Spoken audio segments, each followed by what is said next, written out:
Hey everyone, got some sad news this week. On the 30th of January, last Tuesday, I lost a very dear friend of mine.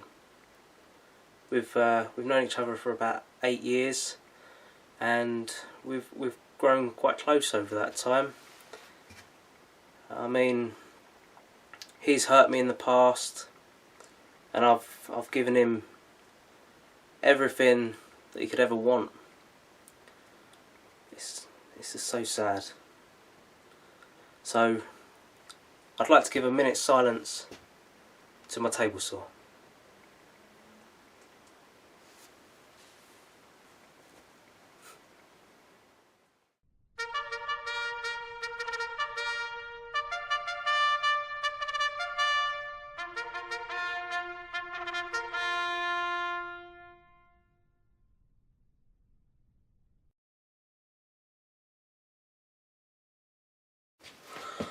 But don't cry for me, Argentina, because guess what? I went out and bought a new one. Here she is, straight off the back of my car, because a certain delivery company just couldn't deliver it. So, I've already cut it. Let's open it up.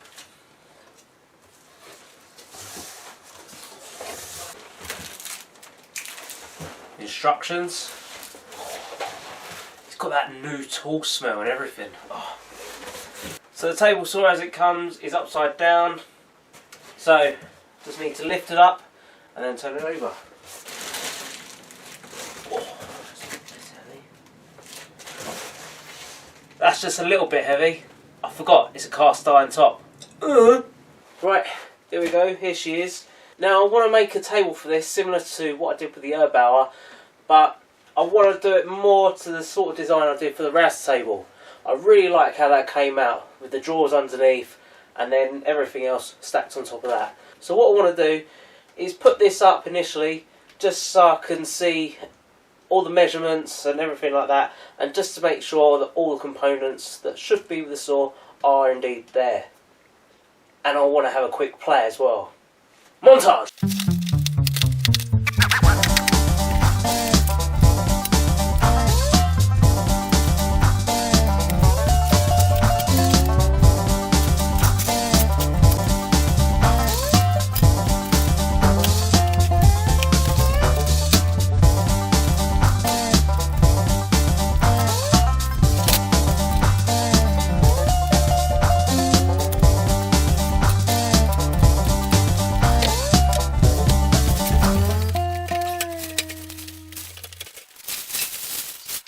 Well, that's heavy. I certainly don't want to be doing that again anytime soon, but needs must for the time being.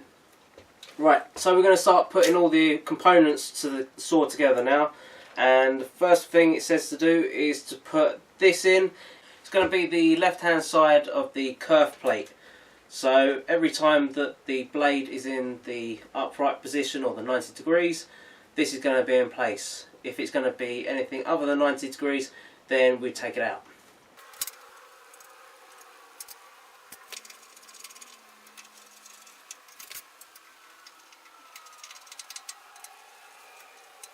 So we've got two wheels here. One is going to be for the main blade, raising it up and down, and the second one is going to be placed on this side there, and that's going to give you the ability to change the angle of the blade.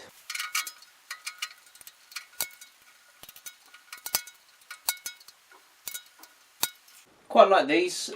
They've got little retractable handles there. You just pull them out and then they can flip shut as well. They're quite nice. I like them. Just to mention, you do get a little toolkit here of little bits and pieces. There's a couple of screwdrivers in there and loads of wrenches. The next job is going to be putting on the riving knife. Now this is something that I took off quite early on the Erbauer saw. I just didn't like it. It was very flimsy, and I know people are going to start shouting, screaming, raving that you need one. So on this saw, I'm going to keep this one on as much as possible.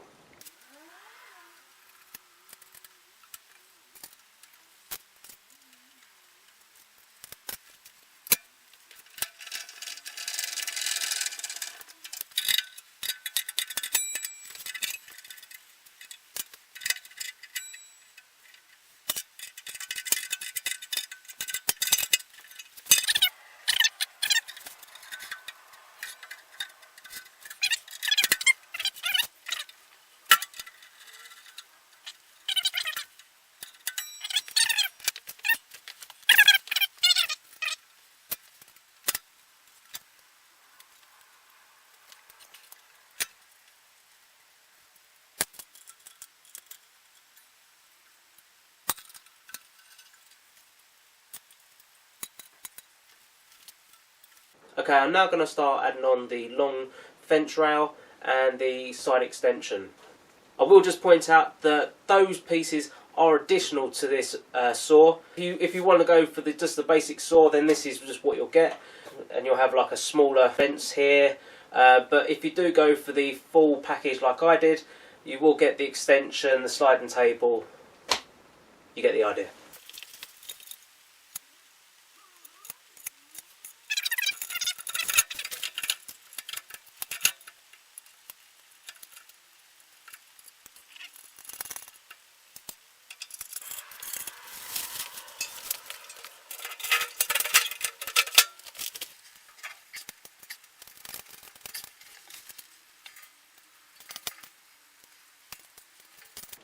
So I'll just temporarily put the extension table into place, attaching that with the screws underneath. And what I really like with this saw is you get this aluminium bar, and this will run on the back of the saw, and it's just another way to keep the extension table as parallel as possible. I really like that. That's a really nice idea. Something that I didn't have on the Erbauer. You can see with a little bit more money you get a little bit of better quality.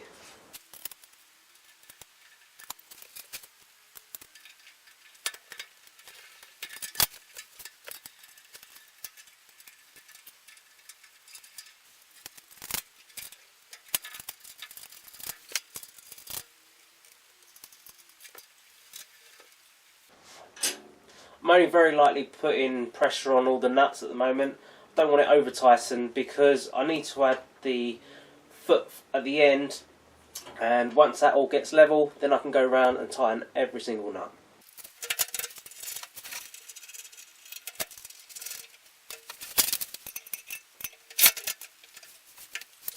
And to level the table, I'm going to be using the rip fence here.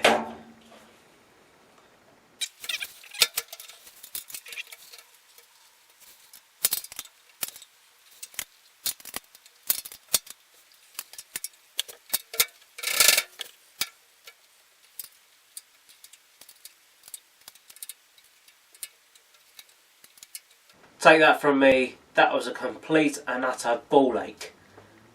I just could not get everything lined up, so what I ended up doing was levelling the table saw by shimming the bottom feet, and then just trying my best getting one of the levels like this, and luckily that's got magnets on the bottom, so that was able to stick down to the table. Still think I'm out by, I don't know, probably about a mil or so this end compared to that end. I'll use it for a few weeks. If I have any problems, I can adjust it. It's not a problem. I did put on the longer fence as well onto the main part, so we're nearly there. But there's a few little things to add on now. And the first one, I'm going to add on this micro adjuster to the fence.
Well, thank you very much for watching that video, and I hope you found that useful if you're going to be buying a new table saw. Next week I'm going to be putting out a video where I'm going to be building a new stand for this saw. Obviously I can't keep it on the legs that I've got at the moment, it's just taking up too much room in the workshop, and I need something that's going to be more portable and more user friendly for this workshop. So if you did like this video, then please give me the thumbs up down below.